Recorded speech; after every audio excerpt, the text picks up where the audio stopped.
Can beans save British ketchup? Doesn't really taste of anything. 100% British ketchup is at risk. Try as we might, our current method of thickening is taking forever, breaking all of our equipment and generally testing our sanity. We have to find another way or it's going to have to go. The internet gave us a lot of suggestions for how to do this, some better than others, until one person suggested beans. To be honest, I hadn't even thought of beans, but on reflection I think this could really work. They're powdery, kind of like flour, but because they're pulses we might not get any of the problems with it affecting shelf stability. This is why we can't just add normal flour to a sauce that's supposed to last. It goes all weird over time. So now I'm in our kitchen giving this a go to see if it can work. I found this place called Hodmedod's that seem to grow a whole bunch of pulses here in the UK. These particular fava beans come from Scotland. I bought the whole beans too, but I think I'm going to use the flour as this is less likely to get lumpy when the sauce is blended at the end. The real test though will be what it does to the taste. Doesn't really taste of anything. So I start the experiments and make notes as I go. To be thorough, I'm going to try 2 bottles where I completely replace the carrot and onion that we used to thicken it before, and then one where I leave it as the original recipe but just add a touch of the flour to thicken it at the end. This first one is just the fava bean flour, none of the carrot.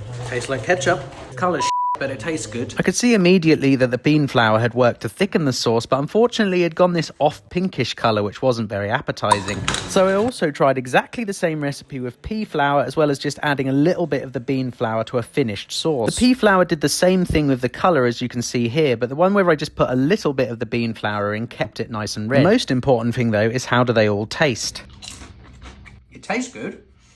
It just looks like shit. Same with the pea. Tastes like pea.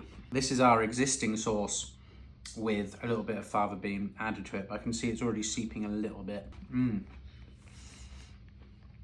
That by far tastes the best. So the bean flour does seem to work, but only in small amounts so it doesn't ruin the colour. We're now going to put these aside for a few weeks to make sure that it doesn't affect the stability whilst I conduct my next experiment. Another helpful person pointed me towards a company that harvests Irish sea moss in Cornwall. This stuff, also known as carrageen, is often used as a vegan replacement for gelatin. But until now, everything that I'd found had been grown in China. So in our next episode, that's what we'll do. We'll see what a bunch of seaweed does to our British ketchup.